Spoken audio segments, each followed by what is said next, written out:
예, 오늘 우리 김정한 씨 같은 경우에 국회의원 회관에서 기자회견 하셨죠. 네. 그죠? 우선 어떤 내용으로 하셨는지 잠깐 말씀해 주시죠. 탈북 여성들이 탈북하는 과정에 예. 중국의 인신매매로 팔려오는 그런 과정은 아마 언론들 통해서 많이 모두 아시는 사실일 겁니다.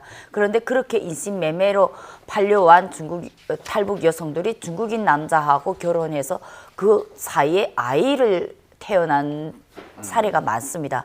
그런데 그런 아이를 태어난 이후에 아이들을 거기다 둔 채로 엄마들이 또 다시 또 다른 탈북을 해야 됩니다. 왜? 중국 안에서의 오래 살 수 없는 이유가 바로 잦은 북송 때문에 그들은 어쩔 수 없는 환경이 그렇게 된 겁니다. 왜? 거기에서 북송 당하게 되면 그 중국에 있는 아이는 엄마 없는 아이가 되고 엄마가 죽어보십시오. 그 아이 혼자 세상을 또 어떻게 살 건데요. 그러니까 모두 중국에다 아이를 두고 떠날 때 심정은 이 길을 가다가 죽을지도 살지도 모르는 길에 일단 아이를 함께 대동할 수가 없고요. 첫째.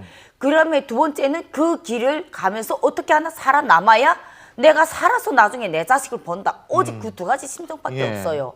그런데 그런 아이들이 예. 잃어버리는 상황이 많다는 거죠. 그렇게 해서 한국 와서 여권을 다시 해가지고 중국 가게 되면 그 아이를 팔아버렸다거나 그 아이를 내다 버렸다거나 아니면 그런 아이들을 학대를 해서 엄마하고 자식 간에 전화 통화도 못하게 하는 그런 학대 현상들이 많이 일어나기 때문에 제가 그런 문제를 해결을 위해서 오늘 기자회견을 열었던 겁니다.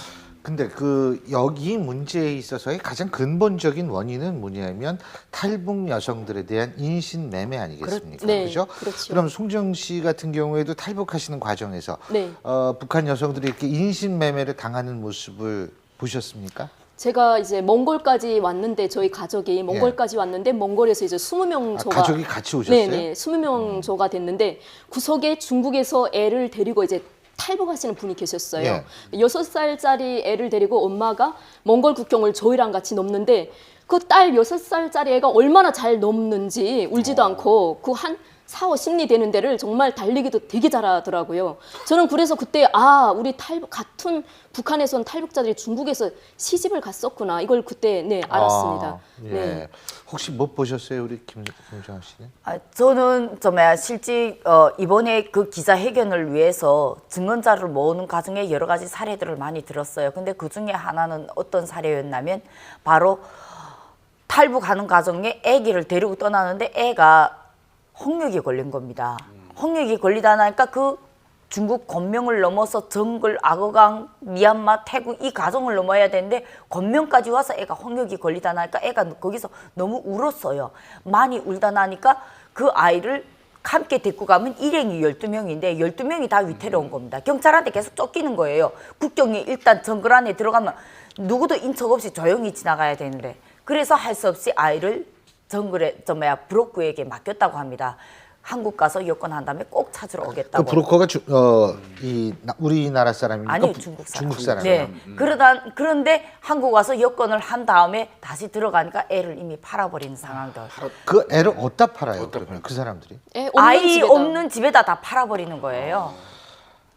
그러면은 중국에서 아이를 잃어버리거나 이렇게 됐을 경우에는 찾을 확률이 굉장히 낮겠네요. 그렇죠. 그리고 지금 오늘 증언한 사람 4명 중에 한 사람 같은 경우에는 어떤 사례가 있냐면 한국 남자하고 결혼을 했습니다. 그러면 한국 남자하고 결혼을 했는데 와이프를 호적을 올려주기 위해서 한국으로 데리고 와야 호적을 올려주니까 한국으로 데리고 오기 위해서 와이프를 데려오는 과정에 아이를 그 중국에다가 아이도 호적이 없어서 못 데리고 간 거거든요. 제 자식 떨고 놓고 떠나고 싶은 부모가 세상에 어디 있겠습니까? 그런데 자식을 돈 주고 그래도 잘 안다는 지인한테 맡겼는데 그 사람이 그 아이를 또 팔아버린 거예요. 그래서 그 두 부부가 5년 동안 그 아이를 찾기 위해서 헤매는 그런 사례도 있었습니다. 근데 이제 이게 정부 차원에서 할 수 있는 일도 있지만 사실은 정부 차원에서 할 수 없는 부분을 대신 할 수 있는 그런 쪽이 더 필요하다는 생각이 전 들거든요. 근데 저는 어찌 보면 이것이 정부 차원에서 하는 것이 중국 정부나 우리 한국 정부에서도 서로 양자간에 좋은 일이 아닐까 저는 이제 그런 가장 생각도 해봅니다. 큰 기본적인 문제가요. 네. 뭐냐면 난민의 인정 문제인데. 그렇죠. 난민의 인정 문제인데 지금 전 세계적으로 정치 난민 이외에 경제난민 이런 것들을 인정해 주는 경우가 많지가 않습니다. 그렇게 됐을 때 뭐 이론적으로 하면 환경난민까지 나오거든요. 근데 그건 진짜 교과서에 나오는 책에 나오는 얘기고 실제로 그런데 지금 중국의 입장에서 볼 때 탈북하신 분들을 정치난민으로 인정을 해줄 수 있는 것인가 하는 부분에 대해서 정치난민을 인정을 안 해주죠. 글쎄요. 그러니까 네. 거기부터 사실 문제의 핵심이 있거든요. 네. 근데 제가 지금 가장 여기에서 좀 안타까운 게 예. 뭐냐면 제가 사실 몰랐다가 한국 와서 보니까 베트남으로나 뭐 어디로 불법으로 들어오는 외국인 여성들이 한국 남성들하고 결혼하면 호적을 올리더라고요. 맞잖아요. 그 좀 어느 그건 나라에서나 모르겠습니다. 결혼을 하게 되면 일단 호적을 다 올렸습니다. 예. 근데 중국에서만은 그것이 예외라는 거죠. 그것만 돼도 아이하고 엄마를 함께 보호할 수 있는 문제가 그 문제인데 알겠습니다. 그것만 해줘도 상당히 많은 도움이 된다는 거죠.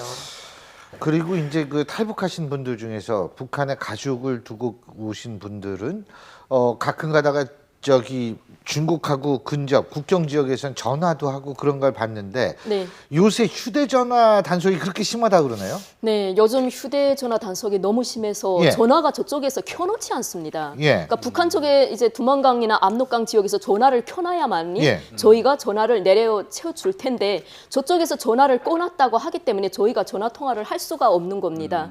그래서 이제 상대방을 시켜서 알아봤더니 지금 단속이 너무 심하기 때문에 전화를 비닐에 싸서 땅에다 다 일시적으로 묻어놨다. 아. 당분간 전화할 생각을 하지 말아라. 아. 네, 이렇게 이제 말을 들었거든요.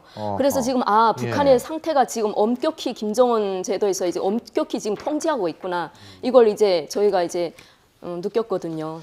그런데 어쨌든 휴대전화 쓰다 걸리면 뭐 아까 잠깐 그 유지연 씨가 얘기했는데 도보위부로 이관한다. 이 얘기는 어떤 의미일까요? 더 보이부라는 게 이관한다는 게 자기 지역에서 잡히게 되면 일단 우리 시 범위에서 잡힌 사람들이 더까지 다 올라가서 더 집결소라는 게 있습니다. 거기에서 오히려 강도 높은 교화 생활을 한다는 의미인데요.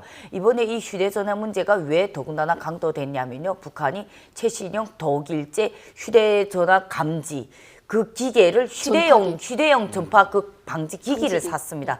그걸 탐지기기하고 감시기기를 다 따로따로 샀는데 탐지기기 같은 경우는 휴대용이다 나니까 길 가면서도 바로바로 잡을 수 있는 거예요.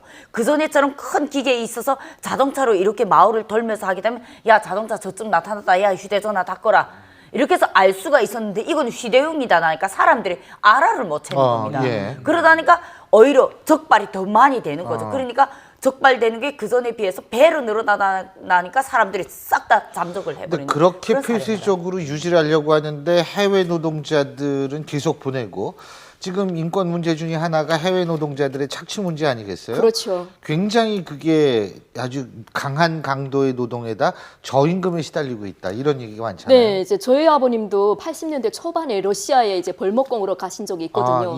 그때 이제 먹는 거는 이제 일단은 러시아에 가서 벌목을 하기 때문에 다 이제 공급 체계는 제대로 됐었는데 월급은 제대로 이제 주면 거기서 도망칠 수가 있기 예. 때문에 저국에 나가서 월급을 받아라, 임금을 받아라. 예. 그래서 자기가 일한 날짜만큼 이게 쪽지 같은 걸 줬습니다. 아하. 그래서 그걸 모아가지고 저국에 나와서 러시아에 갔던 제 재소생들이 따로 상점에 가서 살 수 있는 상점이 있었습니다. 예. 거기서 텔레비전이라든지 재봉기라든지 아니면 뭐 이제 냉장고라든지 이런 걸 살 수 있었거든요. 중국제를. 그러니까 러시아의 외국인 우리 노동자들이 나가서 월급을 받아봐야 되는데 월급을 안 준다는 겁니다. 월급을 주면 외국으로 튈 가능성이 높다는 구실 때문에. 그리고 모든 것은 김정은의 비자금으로 다 국가에서 갈취하는 예. 거죠. 네, 그게 참, 정말 심각한 거죠. 지금 저희가 오늘 기자회견을 하셨던 분들과 함께 북한 인권 문제에 대해서 얘기를 해봤는데요. 진짜 북한의 인권에 있어서의 실상이 있는 그대로 밝혀져야 된다라고 생각을 합니다. 인권은 보편적인 문제지 특정지의 특수성이 가미될 수 없는 문제이기 때문입니다. 오늘 네 분 말씀 여기까지 듣죠. 고맙습니다. 감사합니다.